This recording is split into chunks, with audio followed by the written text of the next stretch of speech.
Bonjour à tous et bienvenue sur la chaîne, j'espère que vous allez bien. Ça y est, enfin du contenu sur le plus gros jeu NFT de tous les temps, tout simplement. On va parler bien sûr de Legends of the Mara, des studios Yuga Labs, la plus grosse boîte NFT. Ce truc devrait être une dinguerie, ça devrait sortir en septembre. Comment commencer le jeu, qu'est-ce qu'il faut acheter, comment on fait, qu'est-ce qu'on peut attendre. Je vous dis tout dans cette vidéo, c'est parti directement, let's go.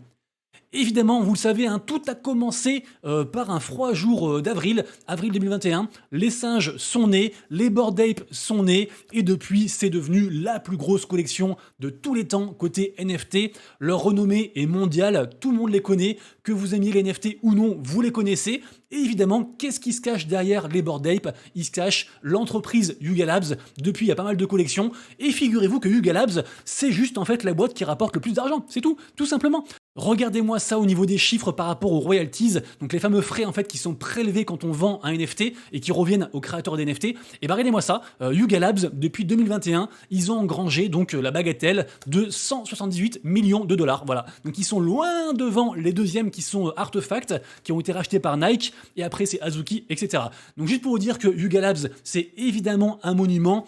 Évidemment, tout ce qu'ils font, il faut surveiller. Tout ce qu'ils font, pardon, il faut surveiller. Comme par exemple leur dernier jeu en date qui s'appelle Forge, qui est ici, qui est un jeu qui marche bien. Les NFT coûtent, je crois, environ 0,50 ETH. Les gens sont contents, entre guillemets, ils farment leurs ressources dans leur petite lande, mais c'est pas vraiment de l'envergure de Legends of the Mara. On attend beaucoup plus de Legends of the Mara que de Forge, donc on verra comment ça se passe. Mais spoiler alerte, il se pourrait qu'un jour prochain, toutes les différentes initiatives de Yuga Labs se retrouvent dans une sorte de métaverse Yuga Labesque. Donc on verra comment ça se passe, mais il pourrait y avoir des liens du coup entre les différents projets. Également aussi, on peut parler très rapidement de Tenkatef, une boîte qui a été fondée entre autres par Beeple, un artiste éminemment connu dans le monde des NFT, top 10 artistes NFT ever, vraiment très connu.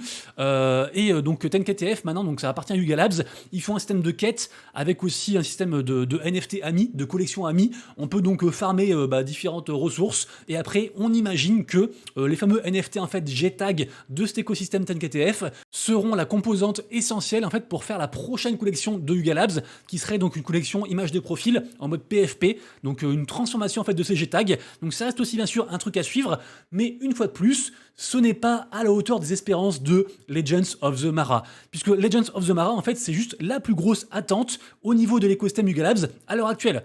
Donc voyons voir tout ça ensemble. Bien sûr, vous retrouverez tous les liens en description juste en dessous. Et bien sûr, aussi, si vous kiffez la vidéo, n'oubliez pas le pouce en l'air, hein, ça régale, ça récompense le travail fourni jour après jour, vous le savez, parce que je fais aussi des actus NFT et blockchain gaming tous les jours sur la chaîne, c'est mon contenu principal. Mais avant de vous en dire plus, commençons par la petite histoire. Tout à l'heure, je vous ai dit que la première collection NFT de l'écosystème Yuga Labs, c'était les Bored Ape, ce qui est vrai, en avril 2021. Puis, on a eu les mutants, qui ont été créés à partir des Bored Ape, puis les chiens, les Bored Ape Kennel, et puis les landes, ce qu'on appelle Otherside, qui sont actuellement ici. Et donc en fait là, si vous voulez, dans l'écosystème Yuga Labs, c'est un petit peu comme si l'ensemble des landes, des terrains Otherside constituait la planète, et donc c'est vraiment ça l'écosystème. Donc là en fait, au début de notre histoire, on se trouve sur un land Otherside, sur la planète. D'un coup, qu'est-ce qui se passe? D'un gris, il pleut en fait des sortes de comètes, il y a des machins qui tombent du ciel, donc il y a une pluie en fait de vaisselle, de vaisseaux, on appelle ça comme ça. Mais en fait, ces vaisseaux, c'est un peu comme des coquillages, et dans chaque coquillage, il y a des bestioles, ok? Il s'avère que ces coquillages, ces futures bestioles sont de 3 types différents, enchanteurs, fermiers et chasseurs. Et ça aura bien sûr une importance capitale juste après. On apprend aussi également que les bestioles en fait pourront évoluer, un peu telles des Pokémon, mais on ne sait pas trop, on n'en sait pas beaucoup plus. On apprend également aussi l'existence de catalyseurs saisonniers, donc peut-être des récompenses comme ça saisonnières, qui permettront de faire évoluer la bestiole qui sort du vaisselle, qui s'appelle un Mara, en Kodamara, l'évolution supplémentaire. Donc c'est un petit peu comme si vous voulez, les vaisselles c'était Carapuce, après le Mara c'est Carabaf, et le Kodamara c'est Tortank. C'est un peu ça l'histoire. Donc on apprend aussi qu'il y aura différentes saisons, apparemment. Et on apprend aussi qu'il y aura des sédiments, donc des trucs peut-être à récolter dans l'univers du coup Legends of the Mara. Ça on s'en fiche un peu, c'est les pendentifs que certaines personnes ont eu en fait parce qu'ils ont eu de la chance. Parce que ce qu'il faut savoir c'est que en fait quand les landes sont arrivées, il y a à peu près un an, les landes s'appelaient du coup les Othered for Otherside, et en fait à un moment donné, les gens ont pu si vous voulez entre guillemets les burn pour récupérer d'autres choses. Et en fait quand on burnait un land Otherside, donc quand on le sacrifiait entre guillemets si vous voulez, on récupérait du coup un land Othered Expanded, Donc le land version finale. Après, on reviendra sur tout ce qui se passe sur un land. Il y a pas mal de choses à savoir. Mais du coup, voilà, on obtenait du coup ça, plus évidemment des petites bestioles. Donc les fameux du coup vessels, les vaisseaux, les coquillages de tout à l'heure. Avec du coup les trois raretés, enfin pardon, les trois types différents, comme je disais, enchanteur, fermier, etc. Donc là, du coup, on peut voir les prix. On verra après pour les prix pour faire un budget un petit peu pour les gens qui veulent commencer. Mais du coup, voilà, on pouvait avoir ça. Et en fait, sur certains personnages, sur certains coquillages, on pouvait avoir, si on avait de la chance, un petit pendentif, ici. Pendentif qui est ici, pardon, je vais y arriver. Et donc ce truc-là, en fait, pouvait servir à réclamer physiquement un pendentif, parce que c'était un partenariat avec Gucci. Voilà, donc je referme la parenthèse. Juste quand même, je vous dis que si vraiment vous avez eu de la chance, quand vous avez ouvert votre land Othered for Otherside, vous auriez pu avoir du coup un land Othered Expanded, comme je disais, et à la place du vaisseau qui est ici, un coda. Et les codas, en fait, c'est le truc qui est le plus rare de tout l'écosystème Legends of the Mara. C'est un peu une sorte de super vaisselle, de trucs déjà évolués. C'est un peu genre Mewtwo, pour faire la comparaison avec Pokémon, ok? Donc on revient du coup à notre histoire sur le site officiel. Et donc ensuite, on termine la lecture et on n'apprend plus rien, si ce n'est que le projet est en partenariat avec Animoca Brands, qui est juste le plus gros fonds d'investissement hongkongais, qui investit des millions et des millions chaque année dans le Web3. Donc du coup, ça sent bon par rapport à tout ça. Alors, maintenant que vous avez une meilleure idée du projet Legends of the Mara, bien sûr là c'est vraiment que les grandes lignes, c'est que les bases, on va aller beaucoup plus loin. Je vous montre tout de même à ce stade de la vidéo la petite bande-annonce du projet, ça dure 18 secondes, c'est parti. Et on apprécie.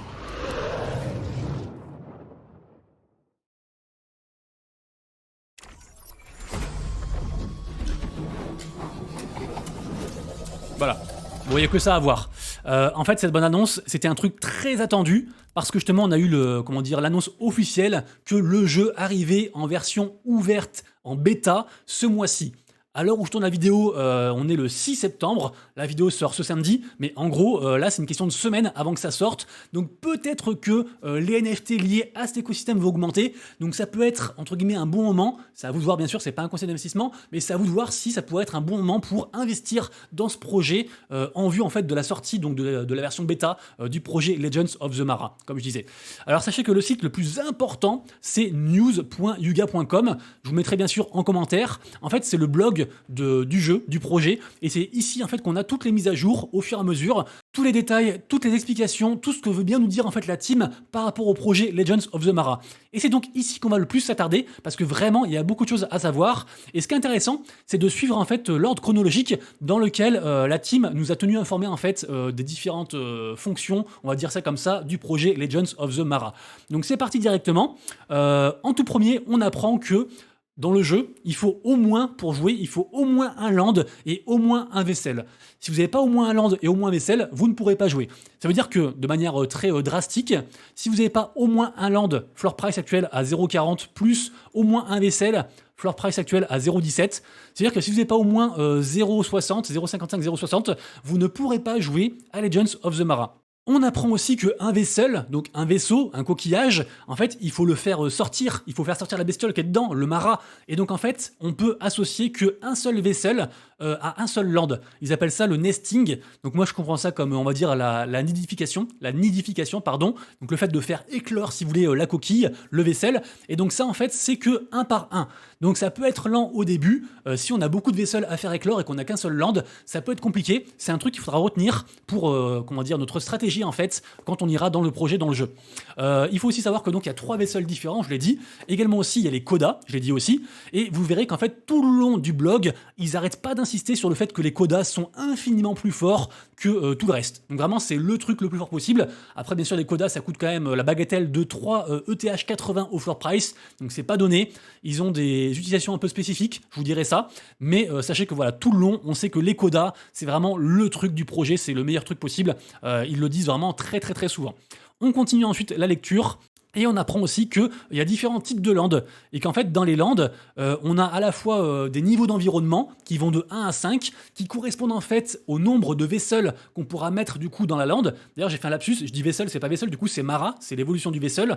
Donc, pour simplifier, si on reprend l'analogie avec Pokémon, si vous avez un land tier 3, vous ne pourrez jouer qu'avec 3 carabafes en même temps sur votre land, ce qui n'empêche pas ce que je dis tout à l'heure, à savoir qu'on ne peut avoir qu'un seul carapuce à faire évoluer en carabaf par land. On apprend aussi que c'est pas la seule différence entre les différents landes, il y a aussi des sédiments qui sont dessus, avec différents tiers, il y a différents types de sédiments, il y a plein de types différents de sédiments, il y a aussi différents tiers de 1 à 3, plus ou moins productifs, donc c'est aussi un truc qu'il faut regarder. Évidemment, les landes avec un sédiment tiers 3 sont plus chers que les sédiments tiers 1, parce qu'ils vont rapporter plus de sédiments. Il y a aussi une histoire d'obélisques. Les obélisques, c'est un truc en plus, une sorte de bonus entre guillemets sur les landes, qui n'aura pas un impact direct sur le jeu Legends of the Mara, en tout cas pour la première saison. On continue ensuite la lecture. Alors moi j'ai pris des notes, donc des fois ce que vous voyez en fait il y a un petit temps de retard par rapport à l'image que je mettrai à l'écran et ce que j'ai déjà dit. Par exemple ça du coup l'histoire des sédiments, les différents sédiments, j'ai déjà dit, je viens de le dire, donc je suis allé un petit peu vite. Je continue ensuite avec l'info qui est sortie le 16 mai 2023. Donc là, en fait, on en apprend un peu plus sur les différents rôles des maras. Maintenant, je vais arrêter de dire vaisseaux parce qu'on va dire que vos vaisseaux ont évolué. Ils sont sur votre land. Ce sont donc des maras. Je vous rappelle qu'il y a 3 maras différents. Les chasseurs, les enchanteurs et puis les fermiers. Ok. Et on apprend qu'en fait, les enchanteurs vont booster du coup les autres et qu'ils vont pas compter dans le total en fait de votre land. Par exemple, tout à l'heure, on prenait l'exemple en fait d'un land avec 3 places, avec 3 spots, un land tier 3. En fait, vous pourrez très bien avoir du coup 3 vaisseaux chasseur et par exemple un mage en plus, il compte pas, il est en surplus, ok. On apprend également aussi que les chasseurs vont combattre, que les fermiers vont récolter les sédiments, évidemment. On apprend également aussi que l'évolution du Mara, ce sera le Koda Mara. Donc à un moment donné, on pourra du coup, entre guillemets, fusionner un Mara avec d'autres ressources pour faire du coup l'évolution suivante, donc un stade plus fort, plus efficace. Et on apprend aussi également que les Koda peuvent faire tous les rôles et que dans tous les cas, ils seront toujours plus forts, ils seront toujours plus efficaces que les Koda Mara. Donc à ce stade, la question qu'on peut se poser, c'est est-ce que c'est pas un immense pay to win? Parce que en gros, les mecs super riches, les baleines, vont acheter plein de Koda avec les meilleures landes et du coup, ils auront les équipes les meilleures en fait. En vrai, pas tout à fait. Il y a 2 choses que vous allez voir après dans la vidéo qui font que c'est un pay to win d'une façon, mais qui est quand même vachement contrôlé, et même si quelqu'un a beaucoup moins d'argent, il pourra quand même avoir des lots excellents et s'en sortir très très bien, vous inquiétez pas. Pour finir, on apprend que l'aspect collectionneur sera aussi très important, et vous le verrez, il y a un paquet de trucs à collectionner, c'est une dinguerie.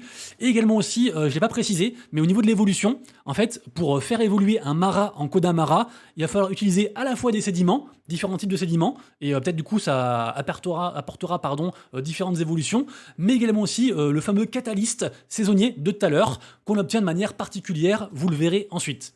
On apprend aussi que les Koda n'ont pas besoin d'être nidifiés. Ça veut dire que tout à l'heure je disais que le vaisseau, il fallait le faire évoluer en Mara, ça prenait du temps, il fallait l'attacher du coup à un land et en plus c'était que un par un. Et le Koda lui, il est directement actif, donc il gagne du temps par rapport aux autres. Je continue et on apprend aussi également que les Koda Mara vont également être influencés par nos décisions. Donc c'est pas qu'une histoire en fait d'acheter le meilleur truc possible, c'est aussi les choix qu'on va faire qui vont influencer directement notre NFT. Également aussi, on apprend que les sédiments sont limités. En fait, c'est comme s'il y avait une poule géante de tous les sédiments, du coup, qui est partagée potentiellement entre tous les joueurs. Si tout le monde du coup les récupère, à un moment donné, il n'y en aura plus. Et en fait, quand on les utilise pour faire évoluer un Mara en Koda Mara, ils retournent dans la poule. Du coup, il y a une sorte un petit peu de contrôle de la supply qui fait que deux choses en fait. D'une part, en fait, même une grosse whale ne pourra jamais tout acheter, c'est pas possible. Et d'autre part, ça permet aussi de contrôler en fait le prix de vente parce que les sédiments sont des NFT comme tout en fait dans le jeu et donc ils vont aussi pouvoir être revendus sur le secondary market. Et donc ça permet aussi de contrôler tout ça en fait pour pas qu'il y ait une supply infinie et que ça dégénère. Autre info importante aussi, également aussi les catalyseurs saisonniers sont en quantité limitée.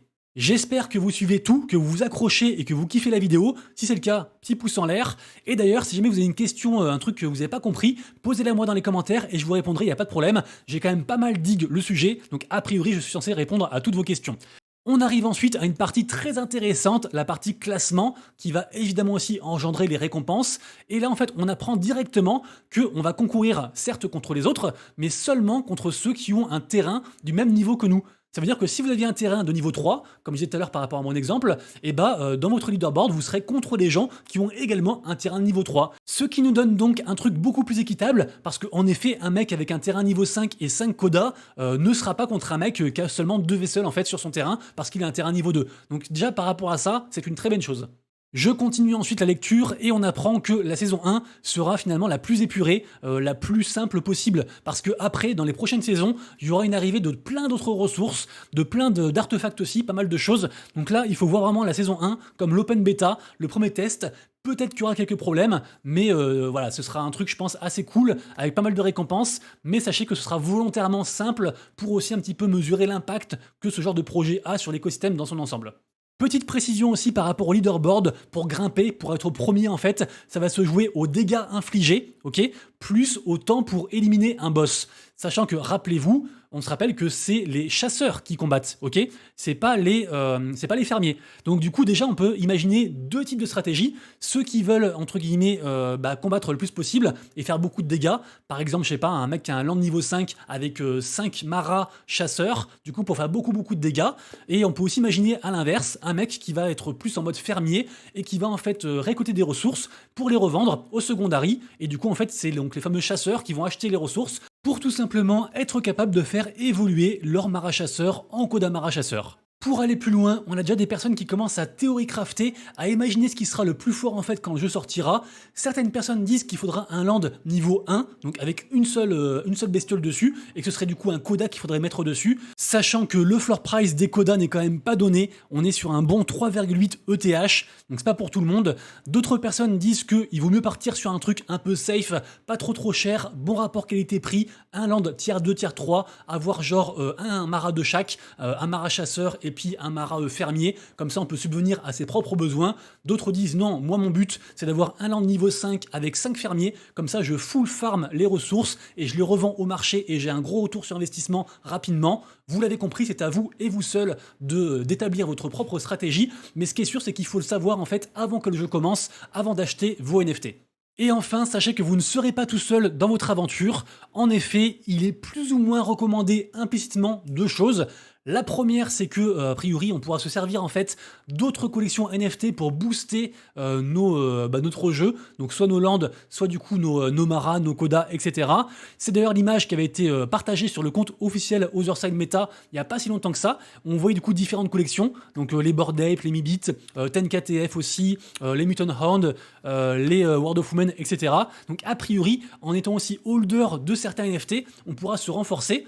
Et seconde chose aussi, c'est qu'il est fortement, indiqué, un petit peu de manière sous-jacente, qu'on pourra aussi jouer en groupe. Donc on ne sera pas obligé de jouer tout seul dans son coin, on pourra aussi faire des sortes d'alliances, des sortes de guildes, d'ailleurs j'en reparlerai à la fin de la vidéo, pour être plus fort, et ça pourrait être finalement aussi une sorte d'ajout, de valeur ajoutée en fait, par rapport à certaines whales qui pourraient être isolées, le fait de jouer avec ses potes pour être plus fort.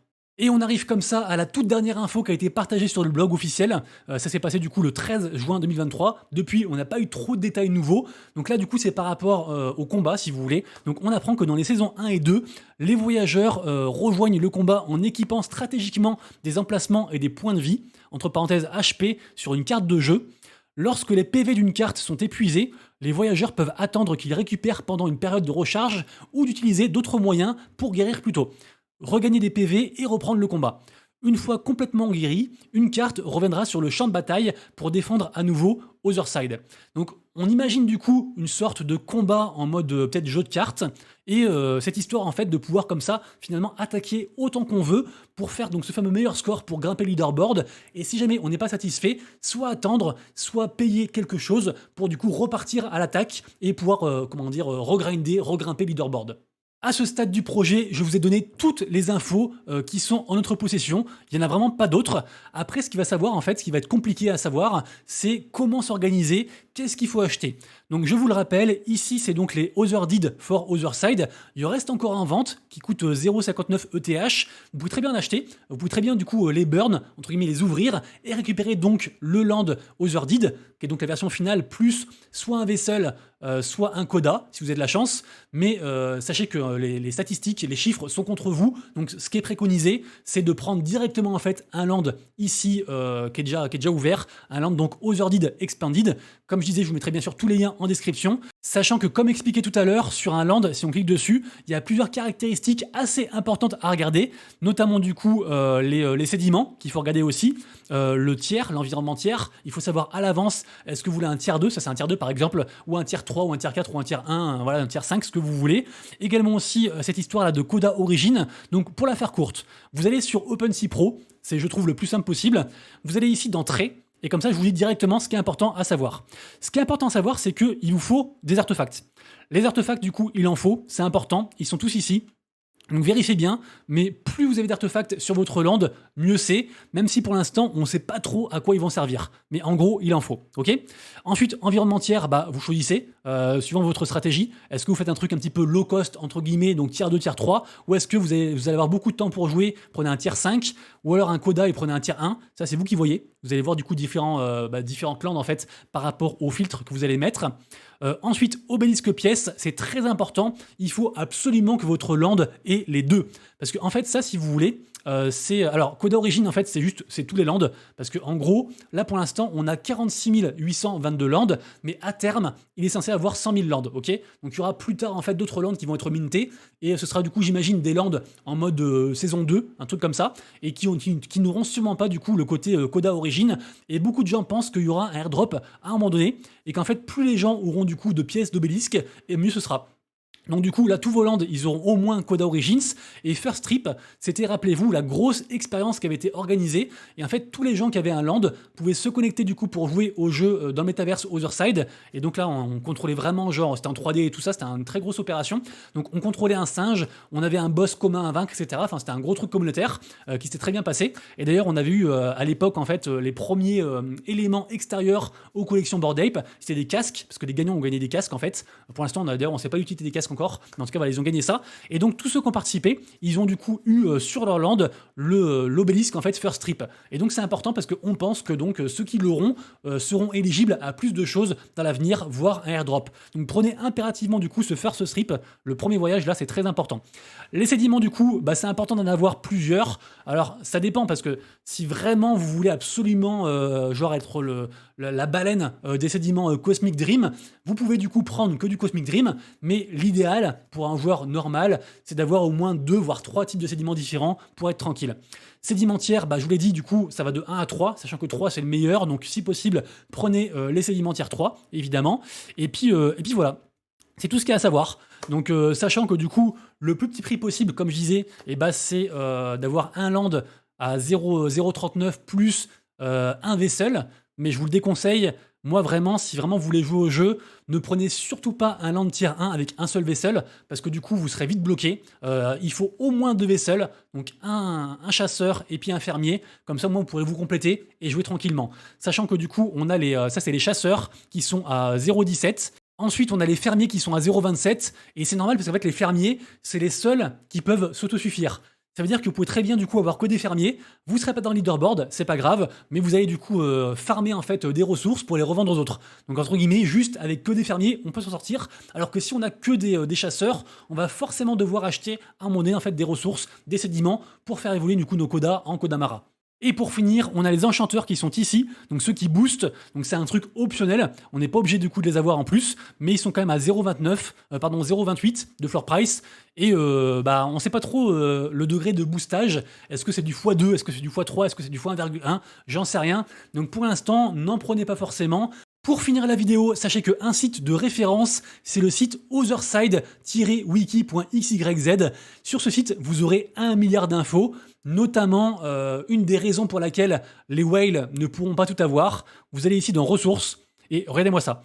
Ça, c'est toutes les ressources et la supply des différentes ressources dans le jeu Otherside. Donc c'est juste impossible en fait de tout cumuler. Il y a trop de trucs différents. Il y en a qui sont rares, il y en a qui sont en plein d'exemplaires. Là, il y en a 11 000. Là, il y en a 200. Il y a plein de trucs différents partout. C'est une vraie dinguerie. Donc on ne pourra pas tout avoir. Et là, du coup, sur ce site, vous retrouverez tout. Les sédiments, les ressources, les artefacts, les environnements. Vous aurez tout dessus. Donc vraiment, allez voir ça. C'est une niche d'informations incroyable. Et pour finir aussi également, le compte Twitter Otherpage est très intéressant. En fait, c'est une commu qui s'est réunie en mode un petit peu guilde, enfin plutôt ensemble de guildes, parce que dessus, il y a déjà plusieurs groupes, plusieurs guildes qui se sont mis. Par exemple, je sais que Rogue Radio a fait aussi une guilde en fait sur ce projet-ci. Et en fait, si vous voulez, les gens peuvent renseigner leur compte avec les différents NFT qu'ils ont. Et après, en fait, on pourra choisir, du coup, proposer à des personnes de nous rejoindre dans l'aventure pour nous aider. Donc, c'est un peu un truc friendly où on va pouvoir, en fait, trouver soit une guilde, soit des amis, en fait, pour pouvoir jouer et évoluer tous ensemble et sûrement être plus fort qu'un mec qui jouera tout seul dans son coin. Donc, vraiment, c'est une mine d'informations. Et parce qu'on voit déjà aussi un petit peu les stuff des autres. Donc, ça donne des idées. Et en plus, ça nous aidera après pour la suite. Donc, c'est un site vraiment à regarder impérativement. Les amis, du coup, ça fait beaucoup d'infos. J'espère que la vidéo vous a aidé. Si c'est le cas, bien sûr, dites-le-moi dans les commentaires. Et dites-moi également aussi votre stratégie. Ça peut être intéressant. Je vous souhaite de passer un excellent week-end. On se retrouve lundi pour la prochaine vidéo actu. Et d'ici là, bien sûr, prenez soin de vous, de proches et de vos lettres. C'était Monsieur Rabbit. Des bisous. Ciao.